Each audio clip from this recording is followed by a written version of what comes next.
Frank Klose, 97.3 ESPN.com, has more on all the Phillies moves. They made a bunch of them today, but Frank, I guess the big move is the decision to go with Vincent Velasquez over Adam Morgan, which is interesting because Velasquez was pitching today, Morgan tomorrow. Why not give them one more shot apiece to prove their worth? I mean, did they really want Velasquez to win this? Well, I thought all along that Velasquez had the edge. They seem to be more invested in him for the long term. So I think what matters most to the Phillies is that Velasquez is going to get that time to develop at the major league level. And I think Adam Morgan, although he had an admirable season last year and pitched pretty well this spring, he's the unfortunate casualty in the situation. He gets sent to AAA. Were you surprised that they sent him to the minors and not the bullpen? Well, I thought that he might have a shot in the bullpen. Now, Brett Oberholzer is going to be one of the left-handed pitchers. They're still going to need one more. My guess is now that they're leaning on keeping Daniel Stumpf, the Rule 5 pick. So there really probably wasn't a space for him in the bullpen necessarily either. So at least if he goes down to AAA, he can start every 5 games. And if you get into some injury situations or one of the young guys falters, well, then Morgan will be pitching every 5th day and ready to jump in. We had Scott Profrock on the show on Friday, Frank, and he basically said we did what we set out to do, which was upgrade the pitching depth. Do you think that they have admirably upgraded the pitching rotation this year with the 5 guys that they will throw out there as opposed to what they had last year? Well, I think anything right now is better than Sean O'Sullivan and Kevin Correa and the seemingly endless cast of characters they sent out there last year. So absolutely. I know right now Jeremy Hellickson and Charlie Morton, as veterans, are sort of keeping some of the young guys out. But what they are doing is creating that stability. And so if one of the young guys falters, there are some options now that aren't David Buchanan necessarily or Severino Gonzalez, who are still Phillies property. But far cry from Jerome Williams and Aaron Harang and Sean O'Sullivan all being in the starting rotation to open the season. No doubt about it. Frank Klose, of course, 97.3 ESPN.com has more on the pitching stuff. Also, Frank, the Phillies made an outfield move today. Will Venable to a minor league deal, but do you anticipate that he will be on the opening day roster? I think it's pretty fair to say he will be. We're very at the end of spring training, and technically his deal was a minor league deal with the spring training invite, but right now the Phillies can't necessarily make other roster decisions right away, but I think it's a pretty good guarantee. He'll get a couple games in the spring, but I think Will Venable is somebody who's a veteran and has a pretty good track record over the years with San Diego and last year with the Texas Rangers, that he's a pretty much lock for this Phillies roster. Yeah, and of course he was released by the Indians over the weekend. He hit 133 in the Cactus League, but the Phillies have a lot of injuries in the outfield. And on Friday's show, Scott Profrock told us they were looking outside the organization, and Venable is a guy that as soon as he was scooped up, there was a lot of speculation. So were there any surprises today, Frank? The Phillies did make a couple of other moves, most notably in the bullpen. Were you surprised at any of the names that got sent to AAA? I was a little surprised by Luis Garcia. I watched him pitch a few times this spring in person, and certainly watching the games from home. But he still has enough stuff with his pitches. I was really surprised to see Garcia go down, and he might have been too. I mean, I thought after last year he was kind of one of the locks on the roster. But maybe the Phillies simply don't want to lose some of these non-roster invitees just yet, and because Luis Garcia had an option left, maybe he is the one that, unfortunately, like Morgan, is the casualty, so that they can keep as many of these players as possible. If they're going to keep any of Edward Mujica, Ernesto Frieri, or Andrew Bailey, specifically Bailey doesn't have an opt-out, but the other two do. So if they specifically want to keep Frieri or they want to keep Mujica, somebody's going to have to go to the minor leagues, and Garcia happened to be it. So at this point of Bailey, Mujica, and David Hernandez, do you think there's a favorite to be the closer? That's still kind of the unanswered question. I don't think it's going to be Bailey. I think even though he put up a number of games with zeros, Pete McCannon the other day mentioned that he didn't think his command was totally sharp yet. So I don't think he would be the closer to start. David Hernandez seems to be getting back on track. He's the one that I would pick right now. Now, granted, in spring training games, you throw your closer in early on. He's usually the first reliever out of the bullpen so that he faces major league hitters and not some guys from Double-A that are just getting a couple at bats. And that's when they've chosen to pitch Hernandez. So I think they're kind of lining him up to be the closer, at least to start. Yeah, and there's a lot of guys who I think a lot of Phillies fans might not be all that familiar with. Janmar Gomez, who came up last year, Hinosa, who's been pretty good during spring training. Ubenholzer got sent to the bullpen here. You mentioned Daniel Stump. Do you think that the bullpen has a chance to be better? A lot of people think this is going to be a pretty bad bullpen, Frank. See, there's still a lot of question marks. I think having Oberholzer there is going to help things significantly. Even though it's an unfortunate demotion for him, being that the Phillies really didn't have a left-hander, I think Oberholzer is going to kind of provide some stability. I do think very highly of Hinojosa, the player that the Phillies, I thought, sort of stole on waivers from the Boston Red Sox last season.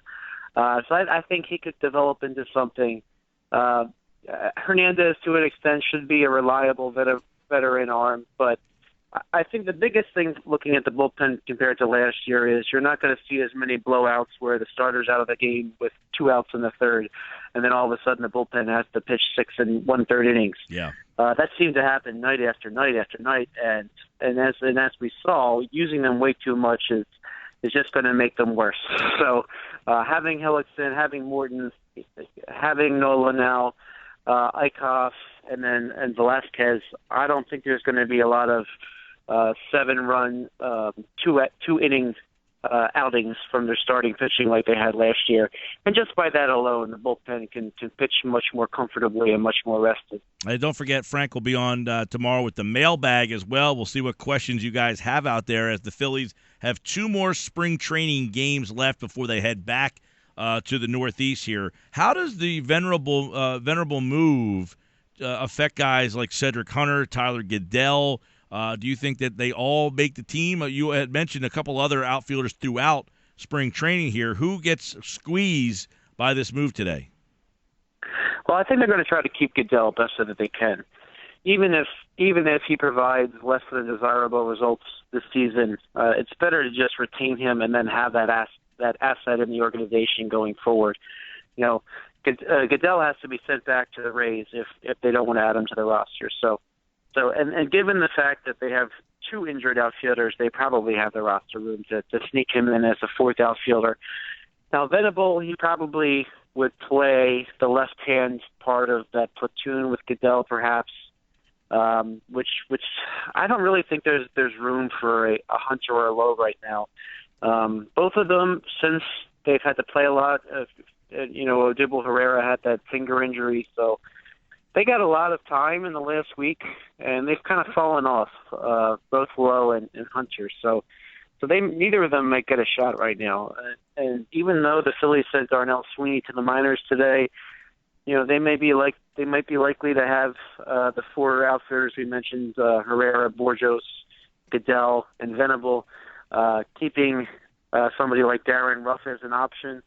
In the infield, maybe we see somebody like Manny Burris, who's hit a bit this spring. I mean, he's a little bit older, but he's a switch hitter, and if he can play some outfield too, like the Phillies have been trying, maybe he becomes that last bench piece that would be the person that they had hoped Sweeney would be, but is not ready yet to be.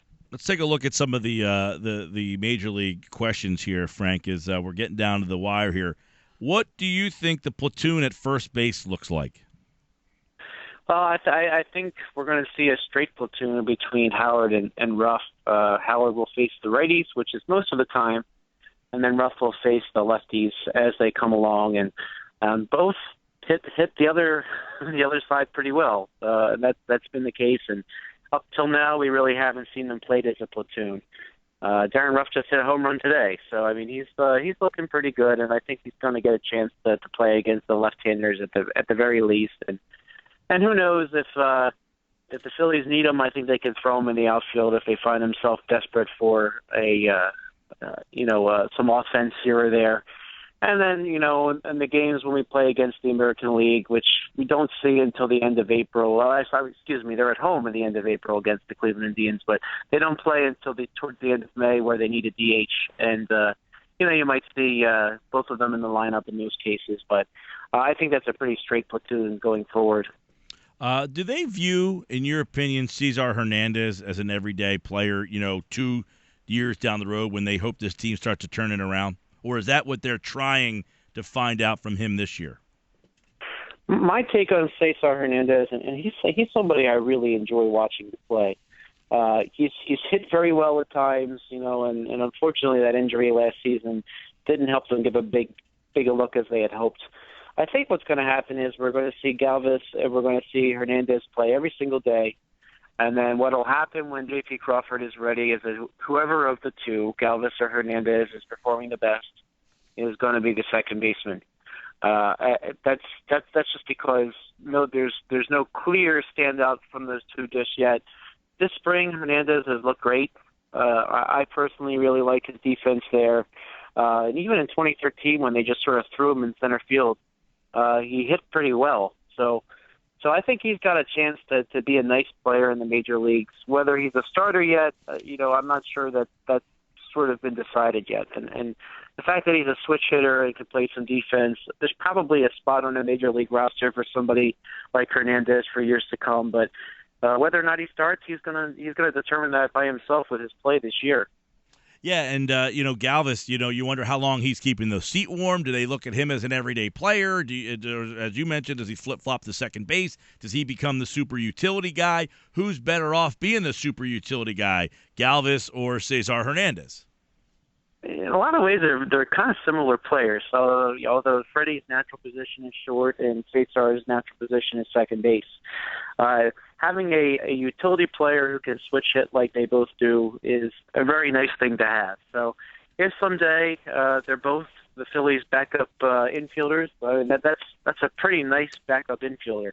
And I think a lot of teams who might need a shortstop in a pinch, if Galvis is available, I think a lot of teams would be very happy to have Galvis as their at least short-term starting shortstop. But they're both kind of nice players. They might be really, really good backups if the team gets good. But I think they're still going to determine their fate. I mean, Galvis we've seen more of at this point, and I think he's somebody that you feel very comfortable playing every day unless you have somebody who is clearly better or has clear upside like J.P. Crawford might going forward.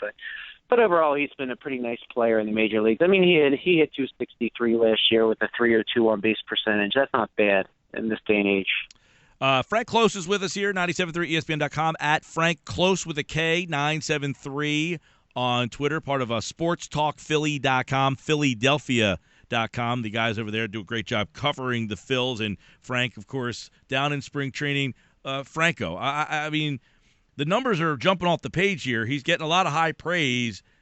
Should we start to think that this guy might be better than people thought he might be, or is it too much hype around him? Well, he has a lot of power. Even some of his home runs this spring were balls that he didn't even hit squarely, and yet they're still coming off the bat and going over the fence. So his raw power is just phenomenal right now. And I think he surprised a lot of people with his glove, too. He had played some first base, and the thought was, well, maybe if Cody Ashley works out, he could play some first base. Well, last year it became very clear that he was a superior defensive player to Ashley at third base. So, and he actually won an international for somebody, I forget who the publication was, but called him the best defensive third baseman in the International League. So he's come a long way with his defense, and his power is just phenomenal. So a lot of people are really picking him to have a very big year this year. And 30 home run type power might be, which is rare this day and age, but he might be a 30 home run guy at third base, and that's a nice thing to have on your team going forward. Yeah, you wonder if I don't know if people overlooked him because people were excited about him, but people have started to talk to him about not maybe this year, but down the road being an MVP type of candidate. Well, that might be a reach now. It might be premature to say something like that at this point, but hey, you never know. I mean, he's developing. I mean, he took over third base last year during the season. He's still new. What's going to be the key for him is, as pitchers in the majors make adjustments to him, is he going to be able to turn around and make adjustments to them? So the scouting reports will be out there, what Franco hit well last year, what he didn't hit well last year. And then as the pitchers start to pitch to him, the pitches he could not hit well last year, well, let's see what he does with it. I mean, a lot of that remains to be seen. So the book's out. In some ways, the jury's out, and we'll see how well he responds. I mean, look at Dominic Brown. I mean, his problem was all the pitchers made adjustments to him, and he never made them back. And as we saw, he went from all-star to minor league signing by the Blue Jays, and he probably won't make the team. Yeah, it doesn't look like it. Frank, let me get your thoughts on Odubel Herrera. 3 hits the other day after sitting out for a while. His average is up to 424. Should people start to take notice that Odubel Herrera is a legitimate everyday player? I mean, is he a guy that the Phillies kind of, stole in that Rule 5? It's funny because the Texas Rangers got their own Rule 5 pick that year. He didn't make the team with the Rangers because the Rangers grabbed Delino DeShields, who also had a very nice season. So they're not feeling too bad about losing him because they got a nice player as well. But yeah, he makes a lot of contact, and the fact that he's got the speed and he can make hits out of balls that aren't necessarily hits for a lot of players, that's going to go a long way. So his key is just keep getting on base. So far he hasn't walked a whole lot, and hopefully as time goes on, his plate discipline will get a little bit better. But yeah, I mean, if he can hit at that clip and get on base, he's just what a lot of teams need. And I think we saw with the nice play he made the other day in center field, his instincts are getting better in center field. I don't know if you happened to see it a couple days ago, but he ran down a ball on the warning track and caught it against the wall. Last year, I don't know that he gets that ball. So I think he's getting a lot more comfortable with center field. And in terms of batting, I think he's just the type that's going to make contact a lot. So, and when you have speed, you can turn that contact into a lot of hits. Yeah, I tell you, he has exceeded my expectations. Here's a guy that last year was the opening day center fielder who was changing positions. You didn't know much about him. He makes it through the year. I think he led the team in hitting last year, and he hasn't slowed down. In that finger injury that he had, it seemed like he's gotten past that in the game the other day, and he looks like a guy who's a legitimate hitter. I mean, you got to start looking at the guy that maybe the Phillies found a piece. I don't know where he fits down the road. Do they still look at him as a center fielder? He did come over here as a second baseman. Yeah, they drafted him as an infielder. He actually played more games at short than any other position, and I think the reason why the Phillies were able to grab him is because he sort of had that position identity crisis of sorts. The Rangers knew he wasn't cutting it as a shortstop. Was starting to get some second base time, and then the Phillies thought, well, maybe we can try him in the outfield and see what happens. And certainly they have to be very pleased with the results. No doubt. And then obviously one of the other areas I think is an interesting question, Frank, as we get ready for the end of spring training, is the catching position. How do you see the breakdown in playtime there? Well, Rupp has been very impressive this spring. Today he had another hit. He's batting, and actually it's funny. He's 1 for 3 today, and his batting average went down. So he's now hitting .414 on the spring, which is of course phenomenal. I mean, it's one thing to say spring training numbers are spring training numbers, but this just shows he's consistently hitting, and he's getting a good look at the pitches, and he's hitting them. So I thought last year going into the season that he was probably not much of an offensive player, but he handled pitchers well, so I thought they could squeak by with somebody like him as a backup catcher. He might be making people think he's a little bit more than that now. So if he can hit .265 and play the defense that he plays, he could be a starter in the major leagues. And with Carlos Ruiz, 37 years old, he can't play every day. His body will break down. I mean, that's just what happens when you hit 37 years old. So I think we're going to see him play 4, if not 5 days a week now behind the plate. And if he works out, and the Phillies have certainly the catchers in the pipeline, Andrew Knapp and Jorge Alfaro, maybe they have a nice asset they can trade for something else. So yeah, there's some options. Yeah, that's a spot too. I was just going to say that's a spot where the Phillies kind of targeted in that Hamels trade. They wanted to get a catcher back there. Now it seems like they got a couple of options at the catching position. So something to keep an eye on. And you wonder if someone down the stretch, the trade deadline will be interesting for the Phillies this year because they don't have a lot of guys to dump as they've had the last couple of years. I guess two guys to keep an eye on would be Howard and Ruiz to see if those guys can at least show someone that they could be a part-time player somewhere. Yeah, I think that would be the goal, is to try to trade whatever they have in terms of veteran assets. And in terms of the trade deadline, people like Peter Borges might be able to help a team if the Phillies feel like Nick Williams is ready, or even if he's not ready. That's the time that you move somebody like Peter Borges, who's going to be a free agent. That's the time you might move a Will Beneville that you just acquired. Especially if Aaron Altair could be coming back down the line. So I think what's going to happen is that and the Cubs did this very well. They cashed in every asset that they had along the way, and the Phillies hopefully will have a few more of them this year with perhaps Chooch and Ryan Howard and the likes of Jeremy Hellickson and Charlie Morton and their outfielders and Will Venable. So they have a few pieces to move.